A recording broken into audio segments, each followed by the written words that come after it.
Hello दोस्तों, dictation शुरू होगी 3 सेकंड बाद। महोदय, वित्त मंत्री ने प्रतिभूति घोटाले के सिलसिले में कहा था कि इस विषय पर राष्ट्रीय बहस होनी चाहिए कि इस प्रकार की गड़बड़ियों के लिए वित्त मंत्री को कहां तक जिम्मेवार ठहराया जा सकता है। इसके पीछे उनका तर्क था कि वित्त मंत्री के नाते उन्होंने सेबी और रिजर्व बैंक के लिए आवश्यक निर्देश जारी कर दिए थे। उनका समय पर उचित ढंग से क्रियान्वयन न हो सकने के कारण इतना बड़ा प्रतिभूति घोटाला संभव हो सका। इन गड़बड़ियों से अपने को मुक्त करते हुए उन्होंने यह भी कहा था कि रिजर्व बैंक ने अपने दायित्व का ठीक ढंग से निर्वाह नहीं किया था। अतः घोटाले की जिम्मेवारी मेरी न होकर रिजर्व बैंक की है। यानी वित्त मंत्री ने अपने नैतिक दायित्व से बचने के लिए रिजर्व बैंक को बलि का बकरा बनाया था, क्योंकि रिजर्व बैंक कुछ नियमों और कानूनों के अंतर्गत वित्त मंत्रालय के अधीन काम करता है। परंतु जब रिजर्व बैंक को सक्षम और प्रभावी बनाने के उद्देश्य से उसे स्वायत्तशासी बनाने की बात उठती है, तो उनका तर्क होता है कि भारतीय परिस्थितियों में ऐसा करना संभव नहीं है, क्योंकि देश की जन भावना इसका समर्थन नहीं करती।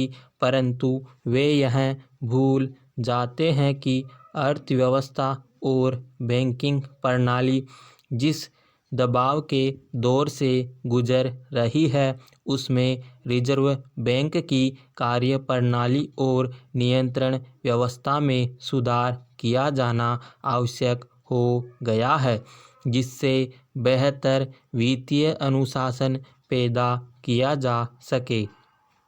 बैंक को स्वायत्तशासी संस्था बनाने की मांग नहीं है। यह मांग राजनीतिक स्तर पर भी समय समय पर उठती रहती है, परंतु केंद्र सरकार इस बारे में अब तक साहस नहीं कर पा रही है।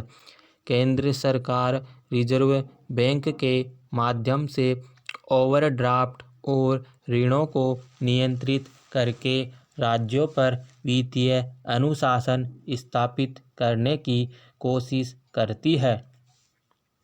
परंतु केंद्र सरकार को रिजर्व बैंक द्वारा की जाने वाली उधारी की कोई सीमा निर्धारित नहीं है।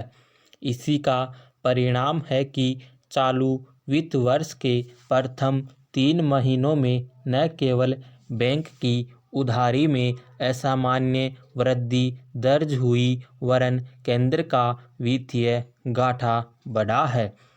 2 वर्ष की आर्थिक सुधार प्रक्रिया के बीच इस प्रकार की स्थिति पैदा होना किसी के लिए भी चिंता का विषय हो सकता है।